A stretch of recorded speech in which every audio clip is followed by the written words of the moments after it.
welcome to another book for gamers.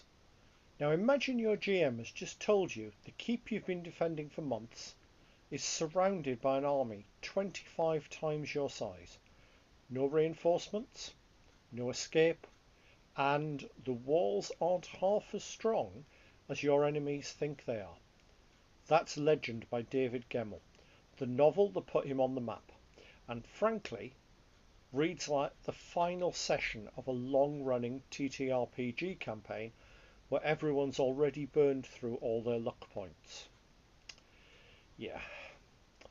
We're dropped into the fortress of Drostenloch, the last line of defence between the Nardia hordes and the rest of the Draenei lands. The place has 7 walls, each one a defensive layer, and each one is doomed to fall in turn. Into this walks Druss, an ageing, half-retired warrior known as the Legend. In game terms, he's the high-level fighter the DM has just reintroduced to rally the NPCs and scare the living daylights out of the enemy. Only trouble is, Druss is well past his prime. The defenders, well, they're mostly farmers, green recruits, and the siege engines are already rolling into the place. It's not a good starting point. In tabletop terms, the whole book is a siege scenario. Equal parts desperate last stand and how many rounds can we hold out. Magic is minimal but punchy, more like the occasional cursed artifact than a wizard spamming cantrips. The tactics are grounded and bloody. Major assaults, raids, supply runs under arrow fire, espionage, and Gemmell's combat pacing is so tight you can practically hear the dice hitting the table. It's so well written. But here's what makes it really, really stand out. There's no simple good and evil alignment chart here. The Draenei defenders, ordinary people fighting for their homes with all the flaws and fears that entails. The Nardia attackers, not faceless monsters. They've got their own leaders, their own grievances, and their own reasons for wanting that fortress.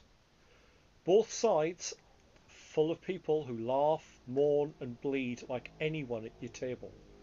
It's less slay the villain and more what happens when two nations collide and no one can afford to back down. Yeah, it's a very realistic book. The party dynamic is fantastic.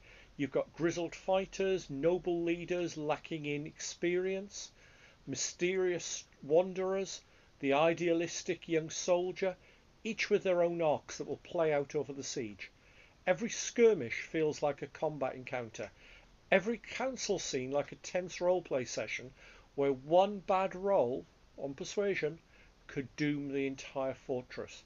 Indeed, even Gemmell didn't know the way it would end, letting the result of his cancer diagnosis decide. If he recovered, the fortress would survive. If he didn't, it would fall. Now it's brutal. Defenders die, attackers die, morale cracks. You start counting the walls like hit points. But it's also one of those inspiring, full of those one more round moments that you want to make you stand up and cheer at the table. If you've ever wanted to play a campaign that's just like Helm's Deep chapter for 300 pages, this is how you should do it. Legend isn't just a fantasy novel. It's a masterclass in siege storytelling and a reminder that sometimes the most epic victories come when you know you're going to lose. And when you realise the enemy isn't made of evil, but of people, just as desperate as you are. That's pretty intense for a fantasy novel. Now, it did take me 3 goes to get past the prologue, but boy, when I did, I read the whole book in one long late night sitting. It's a fantastic read, and it's the route into the Draenei series. I would massively recommend it.